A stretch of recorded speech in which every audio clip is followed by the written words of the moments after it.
Welcome back, good morning with सभी कहती है आपको खुश आमदीद। और बात कर रही थी मैं क्राइम पर, और मैं चाहती हूँ कि आप कराची से अगर बिलोंग करते हैं तो ज़रूर मेरी बात के अंदर अपनी शेयरिंग भी कीजिए और ऑफ कोर्स अपना राय भी दीजिए और बताएं कि क्या होना चाहिए, इसका क्या सब्स्टिट्यूट है, इसका सोल्यूशन क्या है।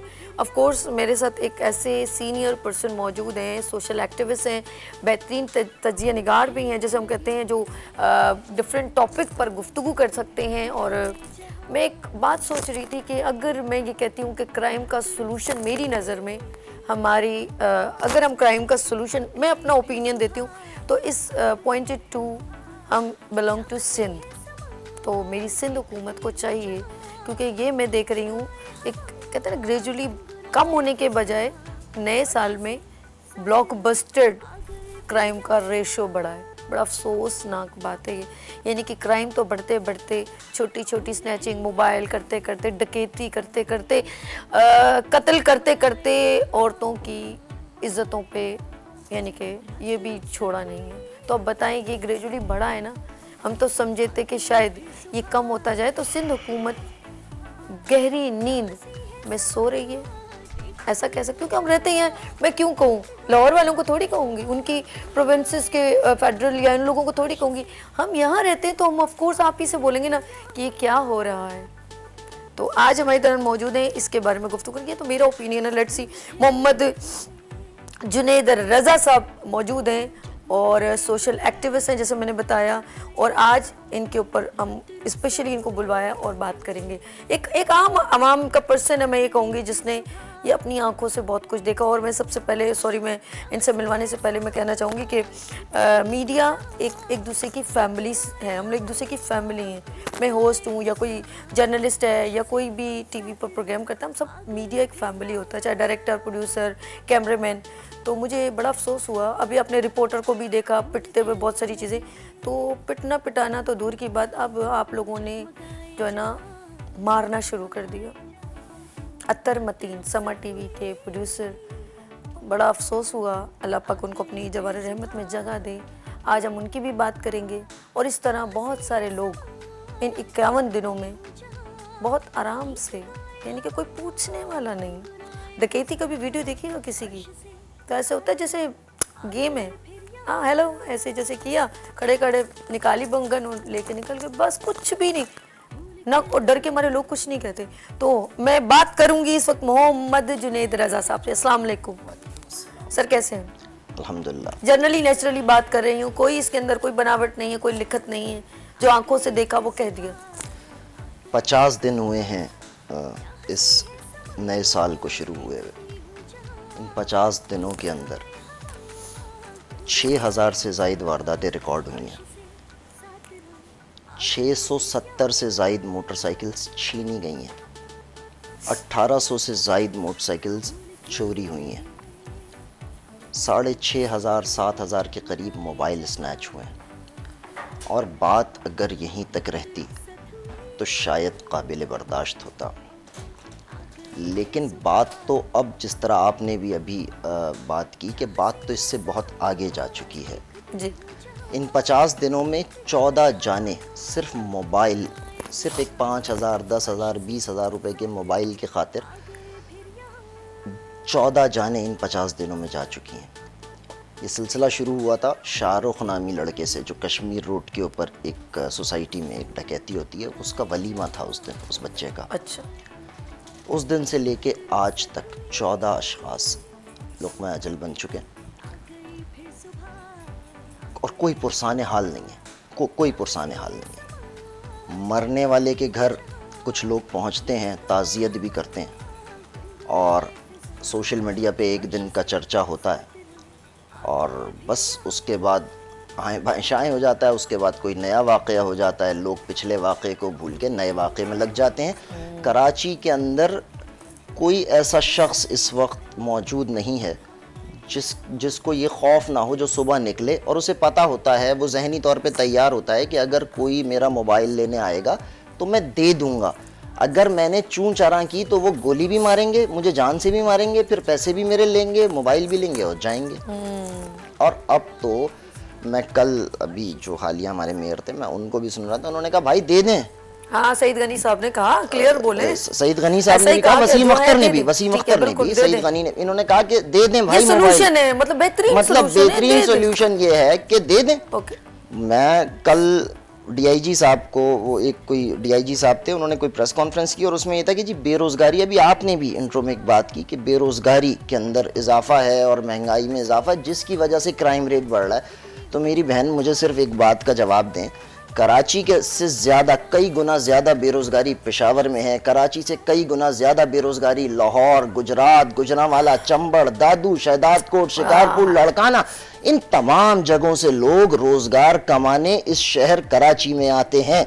अगर बेरोज़गारी का रेशो ही क्राइम रेट को के रिजल्टेंट्स को आप उसको जस्टिफिकेशन कहते हैं कि जी बेरोज़गारी का जो रेशो है वो जस्टिफिकेशन है इस बात के लिए कि क्राइम रेट बढ़ रहा है, तो ये क्राइम रेट लाड़काना में क्यों नहीं है, ये क्राइम रेट जो है इस्लामाबाद में क्यों नहीं है, लाहौर में क्यों नहीं है, गुजरात, फैसलाबाद, अरे 4 सद्दा पेशावर में क्यों नहीं है, बाजोड़ में क्यों नहीं है।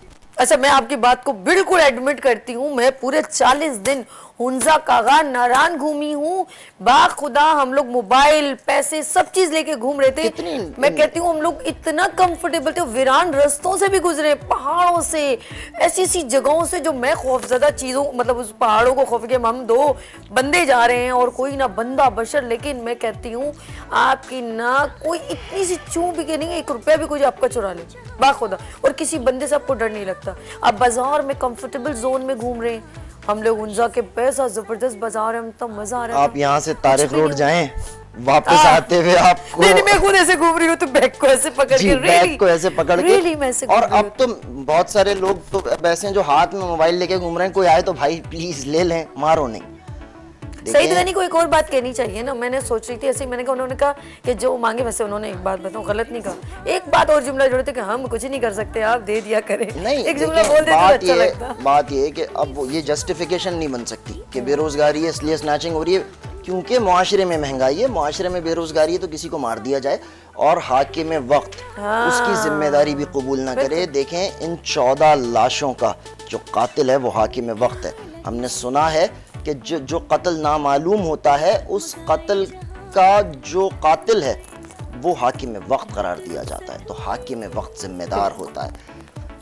कराची वो बदनसीब शहर है जिसकी ना इंतज़ामिया मकामी, जिसकी ना हुकूमत मकामी, जिसके हमारा ये रोना होता है ना कि भाई हमारे पास तो मकामी ना इंतज़ामिया है, ना हमारी लोकल पुलिस भी नहीं है, हमारा तो कुछ है ही नहीं ना इस शहर के अंदर।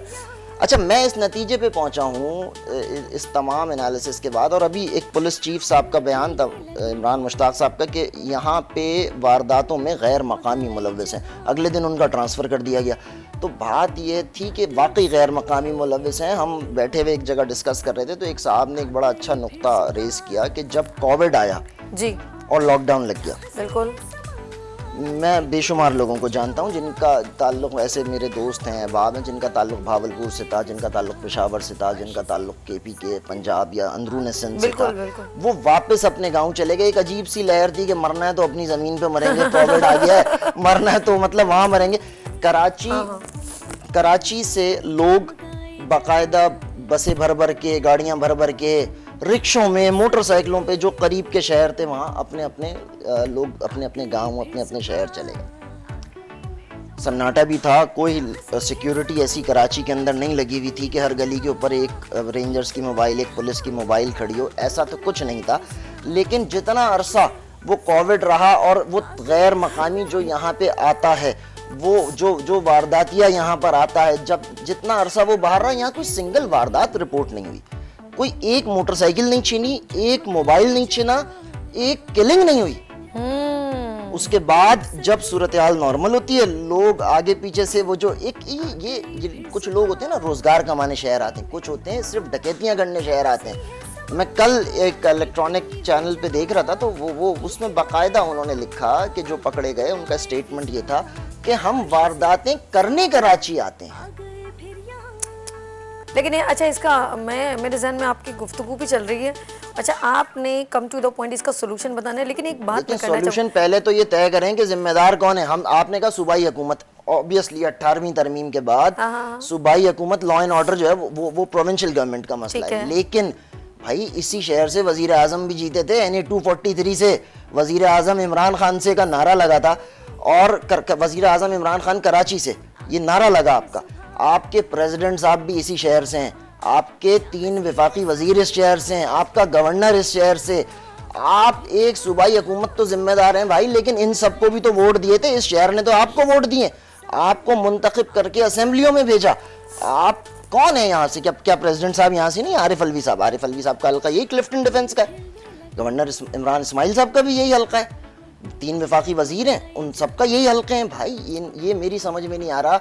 पीपल्स पार्टी के ऊपर मैं मानता हूं कि 100% जिम्मेदार है Peoples Party, law and order provide करना उनकी सूबाई हुकूमत की जिम्मेदारी है, लेकिन हम ये कहकर बरी उस जिम्मा नहीं हो सकते कि सिर्फ सूबाई हुकूमत जिम्मेदार है, हम सब जिम्मेदार हैं। बिल्कुल बिल्कुल ठीक कह रहे हैं। अच्छा, मैं एक कभी भी जैसे मैम शैला रज़ा हैं या कोई भी पर्सन, जब उनसे सवाल किया जाता है तो कहते हैं कि ना हमारे जो कराची शहर में बहुत सारे डिफरेंट लैंग्वेजेस से लोग भी मौजूद हैं, कल्चर्स हैं डिफरेंट, वो लोग आते हैं। देखिए, सोल्यूशन निकालना हमारा फ़र्ज़ बनता है। लाइक अगर कोई भी इंटीरियर से आता है, कहीं से भी आता है, तो ऑफ कोर्स एक चौकी होती है, वहाँ से क्रॉसिंग करता है। अच्छा, हम दुबई की बात करते हैं, वहाँ पर कोई ना कोई रिस्पॉन्सिबल होता है।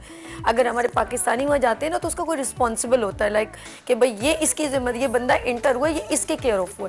लेकिन जब हमारे मुल्क में अगर कराची की बात करें, शहरों की, तो अगर कोई आता है तो ऑफकोर्स वो कोई ना किसी को रिकमेंड करके आए ना, ऐसे तो नहीं उठा के आ गया जी मैं आना चाह रहा हूँ तो आज ही आ जाए। जब तक ये थोड़ा सिस्टम बनाना पड़ेगा आप लोगों को, अगर आपने अपने मुल्क में अपने शहर को आगे लेके चलना है, अपनी हुकूमत को कायम रखना है, अपनी कुर्सी को महफूज रखना है, तो अपने कुछ सिस्टम, कोई स्ट्रेटजी बनानी पड़ेगी ताकि लोग आप ही को वोट दें।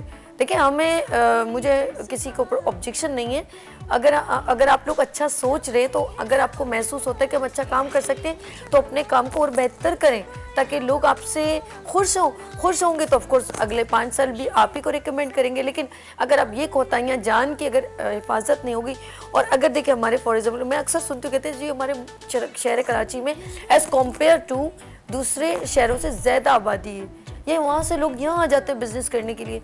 एक बात बताएं, आपने घर में दावत की, शादी की दावत की है, आपने इंटरव्यू में 200 लोग लिखे, 400 लोग हो जाएंगे तो क्या करेंगे? 200 को भूखा भेज देंगे?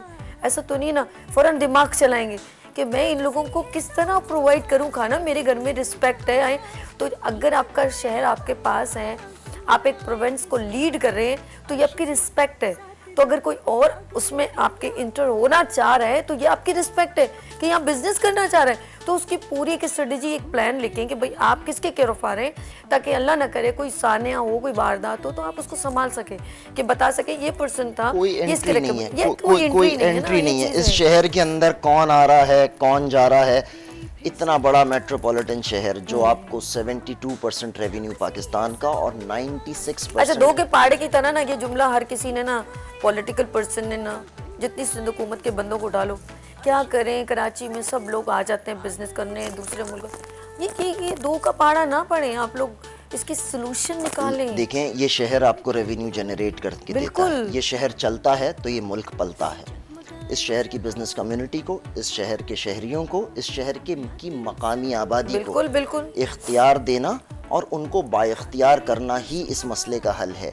नेबरहुड कमेटीज़ बने, क्योंकि इतनी ज़्यादा गैर मकामी इंजेक्शन हो चुकी है इस वक्त इस शहर के अंदर कि अब तो डिफ्रेंशिएट भी नहीं कर पा रहे आप कि कौन लोकल है और कौन नॉन लोकल है।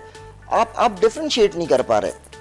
देखें, इसके सॉल्यूशन की तरफ भी बात करनी चाहिए। जिम्मेदार तो यकीनन हाकिम वक्त है, लेकिन इसका हल क्या है? हल चलें, हम तो कहते हैं हम सूबाई और फेडरल गवर्नमेंट को इल्ज़ाम भी नहीं देते। बिल्कुल। मुझे ये बता दें फिर हल क्या? फिर हम ये कहते हैं कि भाई इसका हल ये है कि हम खुद ही शायद अपने मोबाइल छीन रहे हैं, और शायद हम ही हैं, हम ही रिस्पॉन्सिबल हैं, हम ही डाकू हैं, हम ही लूटने वाले, हम ही मरने वाले, हम ही कटने वाले। बिल्कुल, जुनैद साहब ने, बिल्कुल जुनैद रज़ा ज़ैदी साहब ने सारा सोल्यूशन ये निकाल दिया है। क्योंकि इंसान जब जज्बात ख़त्म हो जाते हैं ना, और फिर वो इसी तरह हो जाता है कि हम ही वो हैं, रिस्पॉन्सिबल हैं। सर, आपका बहुत शुक्रिया आने का। इंशाल्लाह आपके साथ एक सेशन और करूँगी और बात करूँगी कंटिन्यू। लेकिन मैं एक बात कहना चाह रही हूँ कि आप उस वक्त से डरें, आज मैं क्लियर बोल रही हूँ, कि ये ना हो क्योंकि हम समझते हैं कि डकैत जो है ना कोई माँ के पेट से बन के नहीं आए हैं, ना ये चोर ये कोई भी, लेकिन मैं वो भी किसी के भाई हैं, किसी के बेटे हैं, पता नहीं उनकी क्या ऐसी मजबूरी है। तो मुझे दुख जब होगा, मैंने अपनी आंखों से देखा है कि 2 डकैत पकड़े गए, एक को गोली उन्होंने टांग में मार दी, दूसरे को लाते मारे जा रहे थे, वो भी किसी के भाई बेटे थे। पता नहीं क्या उनके साथ ज़्यादा तो प्रॉब्लम, उन्होंने ये ईजीएस्ट समझा कि ये पैसा कमाने का तरीका। लेकिन मैं उस वक्त से डर रही हूँ कि मेरी आवाम उस नहज तक ना पहुँच जाए कि इनके ऊपर पेट्रोल लगा के आग लगा दिया जाए। लेट्स यहाँ लेते छोटी सी ब्रेक और मिलते हैं ब्रेक के बाद गुड मॉर्निंग विद सभी के साथ।